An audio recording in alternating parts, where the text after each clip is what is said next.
Welcome back, ladies and gentlemen, to another edition of Through the Fire.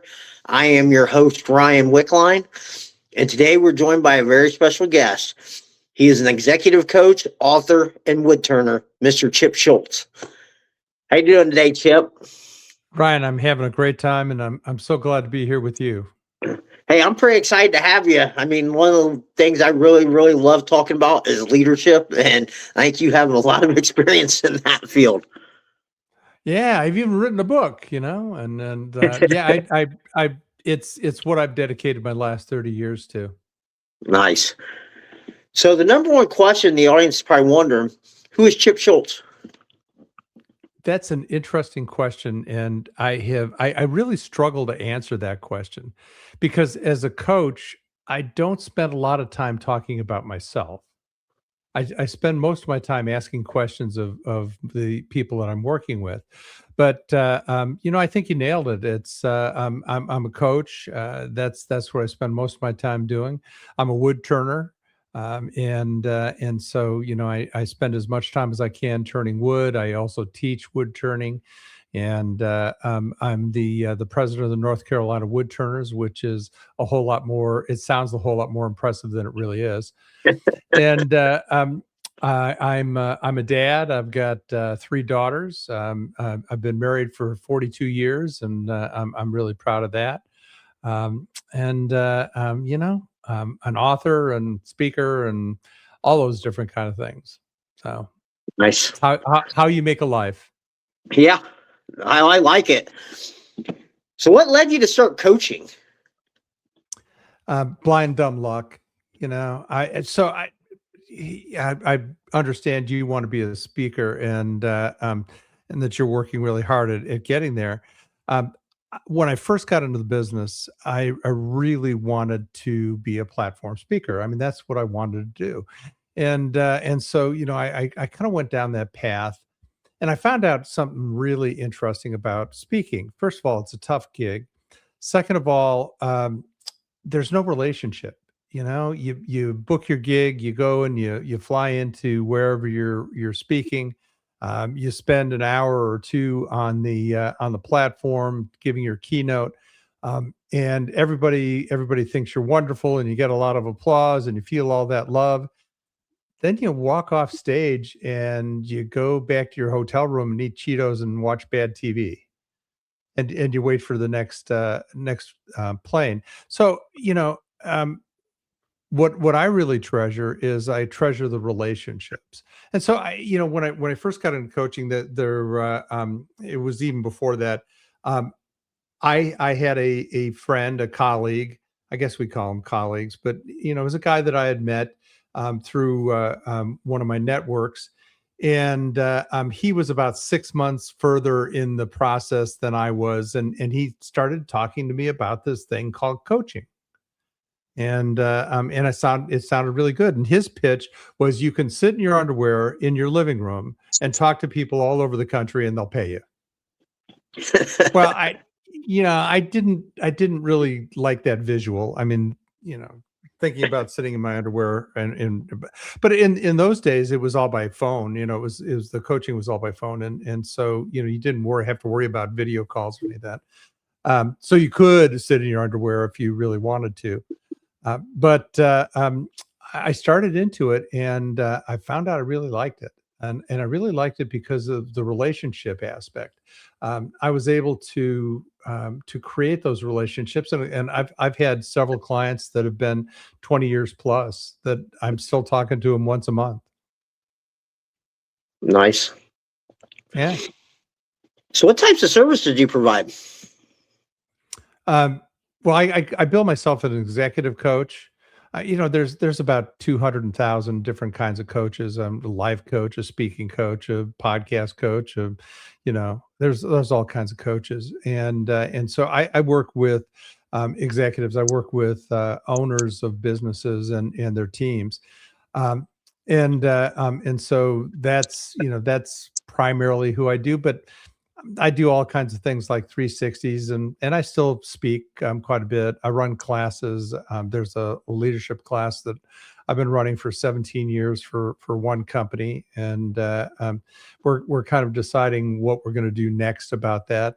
Um, but anything that's about human development, that's pretty much what I do. Yeah. Do you think that most leadership kind of relies on your own personal development? Oh God, yes. Yeah. So I have the firm belief that you can't lead others until you can lead yourself. In fact, there's a book that I put out in October of last year that is called "Small Decisions, Big Shifts," and that's one of the central premises of the book is that you can't lead others until you can lead yourself. That's primary. Yeah. Plus, not too many people are going to follow you if you can't lead yourself. Well, you'd be surprised. Have you ever felt like you were faking it? Probably sometimes. Yeah, yeah, and that's a natural thing. You don't know what you're doing, so you project the things that you think are the right things to do, and you know we all fake it. I mean, we all fake it, and I think that's called imposter syndrome. Where we feel like we are an imposter because we haven't put in the reps. Um, but you know, to be really authentic, you need to be able to lead yourself. And what leading yourself is, I relay it through, I call it the 5 C's: context, clarity, conditioning, choice, and character. Context is understanding in no uncertain terms who you are, where you stand, what your strengths are, what your weaknesses are, just who you are. Clarity is knowing in no uncertain terms what you want. And the problem with that is most people know what they don't know what they want. They know what they don't want, but they really don't want to say what they want. Maybe it's FOMO or whatever it is. Conditioning is getting your mind right. Choice is about choosing the behaviors that are going to get you there. So, you may make a decision, but if you aren't taking action, then it's not going to go anywhere. And then character is about walking the talk. It's about personal accountability. It's doing what you say you're going to do. It's that whole integrity piece. Yeah. What would you say probably is the biggest challenge your clients face then? There are presenting symptoms, and when I talk about presenting symptoms, I'm saying that maybe they have this person that isn't quite performing up to snuff, or that they're having an issue with. That might be a presenting symptom. It might be a strategic issue. It might be what kind of markets they're going to go after. Those are all the presenting issues. But what we get to, and what I take people down, um, I work with a process, and I take people through that process, and I work them through the 5 C's, and we find out that a lot of the issues that they have really come back down to one of the C's. It's either context, clarity, conditioning, choice, or character, and so it's walking them through that and getting them through the other side. The other part about having the conversations around some material around the 5 C's is that we have a language that we learn to share. And by the 8th or 9th session, we finally get to the point where we are talking the same language, and we can have more defined. I don't want to say intimate conversations. I do want to say um, more worthy conversations. Does that make sense to you? Yeah. Okay. Yeah. Why do the smallest decisions often shape our lives more than the biggest moments? That's a great question. The thing is that we make thousands of decisions a day. Anywhere about like what we're going to eat for breakfast, or what we're going to put on, or just think about yourself. You're wearing a wrestling T-shirt and a hat, and you had to decide to put that on today. You had to decide what you wanted for breakfast. You had to decide, whether you're working out or where you're not working out, or what you're going to do.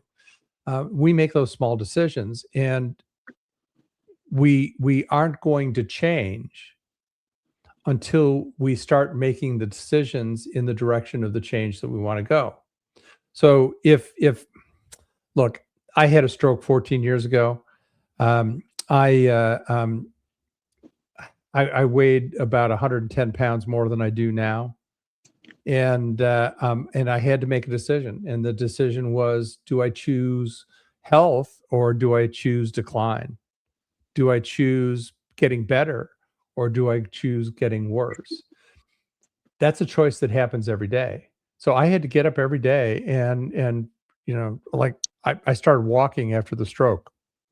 I couldn't walk around the block the first few days after the stroke. By the end of 2 years, I was walking 5 to 10 miles a day. It's a decision you have to make to get up, put on your shoes, and get the hell out of the house and walk around. So, it's a small decision that you have to make, but it has big ramifications because the cumulative in the first 2 years after the stroke, I walked 3,500 miles. Yeah, yeah, and thank God for apps to keep track of all that. But yeah, it didn't happen. I didn't walk. I didn't get up and walk 3,500 miles. I walked 5 miles today, or I started traveling not too long after the stroke, and there were some days where I didn't have much of a chance to walk, but I made the pledge that I was going to walk every day, and so I might have been in an airport, and like I live just outside of Charlotte, so I can tell you that the Charlotte airport, if you walk all the concourses of the Charlotte airport, it's a mile and a quarter. I, don't ask me how I know that, but I've walked that, and the Jacksonville airport and the Oshkosh airport, or the Columbus airport, or whatever. If that was the only time that I had to walk while I was waiting for a plane, I would drag my bag along and do the walk and get my couple of hours or couple of miles in walking in the concourse. So it's a decision that you have to make every day. It's a decision about what you put in your body. Do I have the box of Post Toasties, or do I eat more healthy for breakfast? It's a decision you make every day. Yeah. I always say too that your daily habits are going to shape you into who you're going to become. If you have poor habits, you're not going to usually accomplish that goal that you have. Yeah. Yeah, that is absolutely true. That is absolutely true. If someone feels like they're standing at a crossroads, what's the first small decision they should make? Well, that depends. It depends on what kind of crossroads they're standing at. So you mentioned that you've dealt with addiction. Yeah. What was that first small decision you had to make? I didn't want to live that life anymore. Yeah. Yeah. And did you all of a sudden wake up one day and say, it's got to change, or was it something that took a little while longer? Man, it was kind of, well, there was a bunch of relapses in there. So I fought that addiction probably I started really getting bad about 18, 19, probably into my 30s, like on and off, that I would, kick it for here or there. And then all of a sudden, one year, I just decide, hey, I'm done. But I ended up relapsing. And it took like a God speaking to my soul moment to tell me, like, am I living the life I said I wanted to live? That I walked away. Yeah. Yeah. So if you think about it, when you were in the throes of addiction, if you woke up one morning and the addiction was gone, what's one small change you would have noticed? I mean, put yourself in that situation where you've relapsed. If you woke up without the addiction, what's one small change you would notice? That I woke up feeling good. That'd probably be the biggest change I would notice. I woke up not with feeling all groggy and feeling horrible. Okay. So, that's when you start talking about the next decision you have to make. Um, Perhaps the best way to look at it is to say, okay, if I'm feeling a certain way. So I was I was addicted to food, which is not a bad thing to be addicted to, but I was addicted to all the wrong kind of foods. I was also addicted to cigarettes, and to tobacco, and I quit that. I'm a pretty good quitter, but you have to ask yourself, okay, with what I'm struggling with, if I wake up tomorrow and one small thing is, or everything is different, what's one small thing I would notice? And that's where you start. That's where you start with the decision you make. So you made the decision to feel good, right? Yeah. Yeah. It wasn't a decision that I was going to stop whatever you were doing for the rest of your life. It was that one small decision of I want to feel good. Yeah. A lot. It was at the beginning. It was just, uh, I got to stop for this day and just try to make it through the day. That was it. And then, you start stacking those days and then it's like, okay. And now it's like, I just don't want it around me my entire life. See, Ryan, that's courage. That is real courage, and I don't know if you've ever thought of it that way, but that's real courage to stand up, and especially to an addiction, but to stand up and say that for that day, I am not going to give in. I am going to stay strong, and that takes so much courage. I really applaud you. Well, I appreciate it. It definitely wasn't an easy process. It never is. No. Why do you think so many high achievers struggle to slow down even after they achieve success? The biggest difference is it more important to be important or to be useful? Are people, when you're talking about so much of our striving is about being important. It's about status. It's about it could be money. It could be a lot of other things. I read I read something. A good friend of mine wrote something today that I thought was really interesting. And what he wrote was, retirement becomes dangerous when it turns into the first time you ask what your life was for. So imagine that. Imagine that you're 65 or 70 and you decide to step back from whatever you're doing. And you start to wonder what your life was all about. Is that the kind of question that you want to ask at that point? Right now, I'd Yeah. say you probably want to ask it as you're living your life and be like, is this really what I want to do?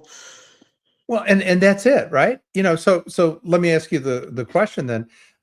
You are thinking about a life on stage and giving speeches, and I can imagine what your talks are going to be about. What are you doing that for? Why? What's your purpose for doing that? Because God told me that's where He wanted to put me, to tell my story, what He's done for me. Okay.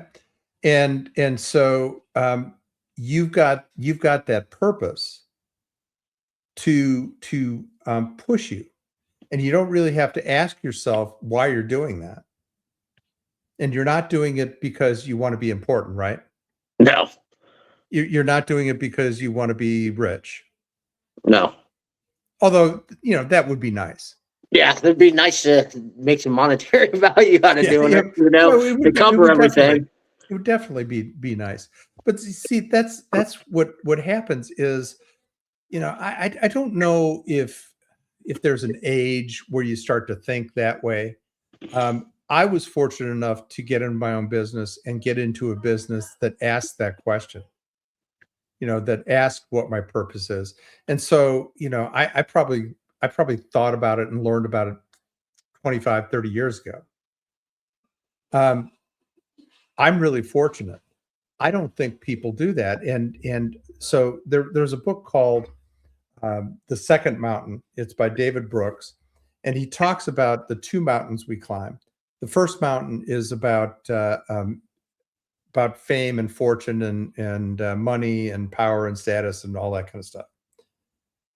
Then there's a valley in between the mountains, and in the valley in between the mountains is some kind of a crisis. It could be a health crisis, could be whatever.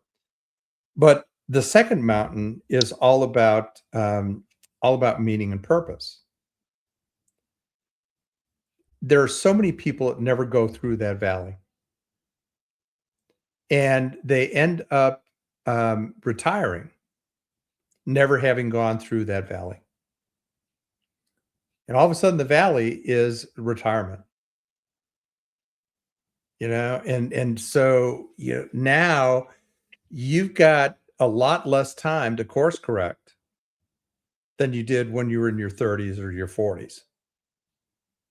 And they even say that that retirement has three stages. The first stage is vacation. Where you're running around the house and screaming and it's so wonderful and you don't have anything to do.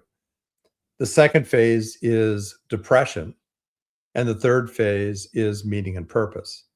Well, if you've already thought about your meaning and purpose in when you're 30 or 40 or 50, then you're not going to have to do that when you're getting closer to the end, and you can live your meaning and purpose a whole lot longer. Yeah. So how would you get to living in your meaning and purpose instead of living under that pressure? The first thing is defining it. Do I understand what my meaning and purpose is? Mine, and I worked on this for a couple of years, but it hasn't changed in 25 years. Mine is I live to develop people.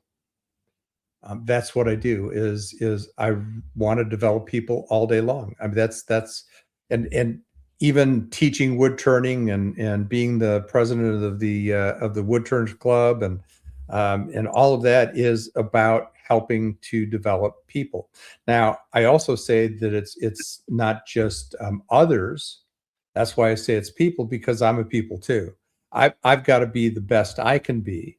I've got to walk the walk and be the best I can be to be able to help others be the best they can be. So what does that mean? Well, that means I have to read incessantly. I have to do the homework.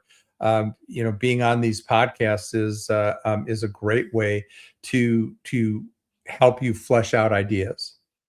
Because you're being forced to think.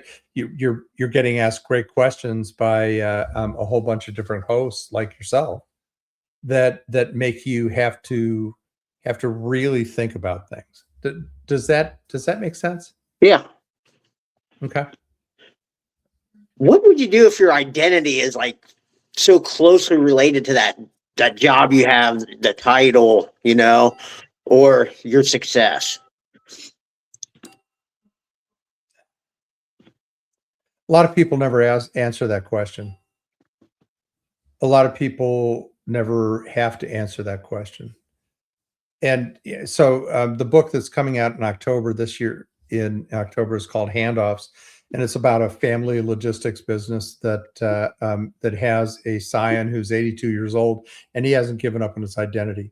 He still runs the business with an iron hand. And by the way, I had about 14 people that read the book in advance and endorsed the book, and all of them said the same thing. They all said, "Did you write that about my family?" So it's not uncommon for someone to have an issue like that, to hold on to whatever business, hold on to the power, hold on to who they are, well past the point where they should be giving it up.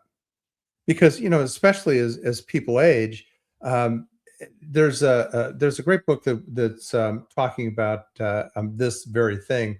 It's called From Strength to Strength by Arthur Brooks, and he talks about the journey from fluid intelligence to crystallized intelligence. And fluid intelligence is that problem solving, the creative, the ability to synthesize new ideas, and that usually lasts until our late 30s or early 40s.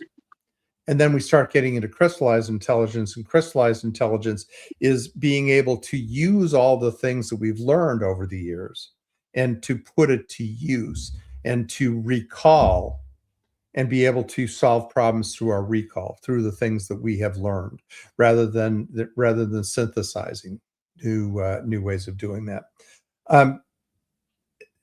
So when we get older, when we start to get into our late 60s, early 70s, maybe even our 80s, we start to lose creativity. We start to lose the ability to handle risk. Most people who get into their 70s want to conserve their business. They don't want to sell it off. They don't want to lose it. They don't want to put anything at risk. And so you've got a new generation that's coming up behind them, which says, "Hey, get out of the way. I want to take the business in a lot different directions. And oh, by the way, I'm 42 and I have lots of risk tolerance. And so get the hell out of the way and let's kick this thing in the butt." So we're so wound up in the identity. Business has been our baby for so long that we just can't see. We don't have the trust of the people that that are working for us, or the people that are in our own family that are coming up next, that are our sons and daughters, to be able to hand that off and let the next group take over, because our identity is so wrapped up in that. I had the opportunity to work with a pastor not long ago, and he was running a nonprofit in town here, and he was getting ready to retire. I worked with him for about 15 years, and the last 5 were all about retirement. And the thing about retirement is that all of a sudden you give up control. Well, I'm really horrible about giving up control. Ryan, you probably have learned how to give up control a whole lot better than I have. At times. At times, but it is really about giving up control. It's about it's being able to retire is about giving up control. I was listening to a podcast, and they had a death doula. So I've never heard of a death doula before, and I'm sure you haven't, but No. It was somebody that helps people learn how to die with honor. And she talked about how hospice is not doing that job anymore. Hospice originally started off doing that job, but hasn't been doing it for a number of years. They're helping people die, but they're not helping people die in the same ways that they were. I think they give them morphine, and that's the beginning of the end. But with the death doula, it's her job to 10 or 15 years before someone is thought to die, in their 40s or 50s, start talking about the lack of control that you have when you're dying. And I've watched both my parents. I've lost a lot of people in my life. And the one thing I know about is that you do lose control. I mean, there's nothing you can do about it, and it's coming for you. And if you're dealing with a disease or whatever, you don't have that control anymore. Yeah. What inspired you to become an author? Well, at first, so I've written 6 books, and I'm working on my 7th. The first book I wrote was in 2009. It's called Selling for Geniuses. It was written with 7 other people, And that was professional credibility. You know, it's like having a big business card to be able to hand out. And you know, if you're working down the speaking gig, that's something that you're going to have to do at some point is get a book out, unless Yeah, you I'm already working have. on that. Already working on Yeah, that. yeah, and so that's credibility. 2011, I wrote "Do Eagles Just Wing It," and I wrote it with a couple of other people, and same kind of thing. I just wanted, you know, some philosophy out there, and hey, it was an okay book. It wasn't great, but it was okay. I had the stroke in 2012. I started to try, and try is a fail word, but I tried to write the book on my own. Afterwards, I really wanted to write this book, and I started down this path. And I hired a ghostwriter to help me, and it was horrible. It was just, you know, it just was. I wouldn't want to read it, and if I wouldn't want to read it, you're not going to want to read it either. So I stuck it in a drawer, and it stayed in the drawer for about 5 years. My daughters gave me this thing called Storyworth, and Storyworth is a platform that sends you a question. It sends you a prompt once a week, and you answer the prompt by telling a story. So it's prompts like, how was your mom when you were growing up? What kind of cars did you have growing up? Where did you live? Who your prom dates? Over the course of a year, I wrote 60 stories. And then what happens is they take that and they print it in a book. And so at the end of a year, I had 60 stories. The book ended up being 411 pages. That got me back into writing. And so I dusted that thing off of the. I said, finally, I've got to finish this damn thing, and I pulled it out of the drawer and I dusted it off, and I went to writing, and it took about a year. But I put it in. I kept the parts that I liked, and I threw away a lot of it, and just started over and rewrote the book, and that came out. That was October of 25. I so enjoyed the writing process that I wrote "Does Every Dog Has His Day," which came out in March of this year. And the thing I love about that is it's personal philosophy. It's a lot of stories. It's just, you know, it's words to have wisdom. And I wrote that in a month and a half. You know, in Nice. fact, there were a couple of chapters that my publisher thought that I should write for it. I wrote them over a weekend and sent them off to it. And that's how much I love the process, and the subject matter was really easy. So I started down writing the one that I'm currently writing, and one of my colleagues said, "You know, I'm surprised you're not writing a book about a logistics business, because you know so much about family business. Why aren't you writing about that?" I thought, no kidding. Why am I not writing about that? So I put the other one in a drawer and sat down, and I wrote Handoffs in about 6 months. This is the first time I've written fiction, and it's a fable book. So I've got the other one out. In fact, I was working on it before we got on the podcast, refining the characters and just figuring it out. I love writing. I just really love the creative process. I love getting out there, thinking how someone will benefit from what I've written. I'm not worried about being famous. I'm not worried about yeah, I'd like to sell some books. I'd like to but I'm not worried about getting rich. I'm not going to be on any bestseller lists. Again, I would like to think that it would be that popular, but I also know my expectations. I want them to help somebody. Yeah. Well, I'm sure they are going to. I mean, with how much you've kind of fell in love with the writing process, because that's kind of a hard thing to do. You can tell from your own experience. Is that what you're saying? Yeah, like I've sat down and wrote a little bit, but it takes a minute for me to get going. Yeah. I think I would need more prompts, kind of like you had with the stories and everything.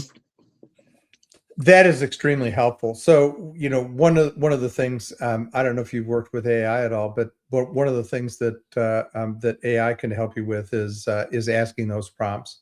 Is like, look, here's the book I want to write. Ask me questions, and let me write the answers to the questions, and that is tremendously helpful. It is your writing coach, really. Yeah. Can be your writing Huh. coach. Interesting. What have coaching leaders, raising 3 daughters, and writing books taught you about what really matters? Well, you got to throw in turning wood Oh, as and turning well. wood. Yeah, yeah. And I think turning wood has been the most transformative, because I think they all come together with raising 3 daughters and teaching leadership. Uh, What what turning wood has taught me a lot is patience. Now, you can't force the cut. And there's so many times in raising three daughters that I tried to force things, and now I just know I have to be present. I have to be patient. I have to let people. I have to let them be themselves, and that really helps in the coaching as well. So when I talk about forcing the cut, what I mean is as you're moving through wood, you can either scrape the wood or you can cut the wood, and when you cut the wood, you create a really nice surface. When you scrape the wood, you tear things out, and it creates a really pitted surface. Nobody likes a pitted surface. Nobody likes a rough bowl, and so if I can make those cuts um, smoothly, then first of all, it's going to save me a lot of time. Second of all, it's going to save a lot of wear and tear on my body. It's the same thing with raising people and relationships. You know, how can we save a lot of time with those relationships, right? Yeah, love it. How can people get a hold of you? Um, so the website is scholzassociates.com. If you go to the website, you can go to What's Chip Reading, and there's a tab there that says books, and then What's Chip Reading. I've got about 140 books there that I've read and done reviews on. Some of them they're all about personal development, but some of them are really kind of fun personal development. There's one called God, what is it called? Business shenanigans or business mistakes or something like that. And it was written back in the 1960s and talked about the Edsel was a huge mistake and just things that you'd have to look up. But that's a freebie that people would hopefully it would benefit someone. Um, the other thing is I'm Chip at Scholz and Associates. Books are on Amazon and a number of audio platforms. So that's the best way to get in touch with me. Okay, and I'll put that in the show notes for everyone too. Perfect. Is there anything we haven't covered that you want to talk about? Ryan, so I'll ask you the question. Is there anything we haven't covered that you want to talk about? I think we covered a lot, didn't we? We did. We covered a lot of ground. Nice. All right, final question. What is one piece of advice you'd like to leave our listeners with about overcoming adversity? Yeah. It's a season. It's not a life. So I'll give you a real quick story about that. There was a season in my life that in 5 years' time, talking about stress balls, right? Um, in 5 years, I got married. Excuse me, I got divorced.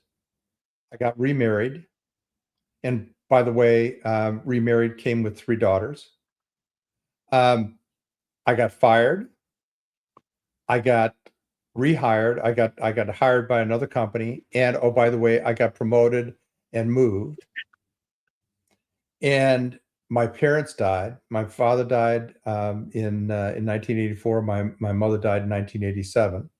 My dad was 51. My mom was 56. So in 5 years, I got married, divorced, or divorced and married. I lost a job. I gained a job. I got promoted, moved houses twice, 3 times. Father and mother both died. It's a season. It's not your life. Don't let it define you. Nice. Great advice right there.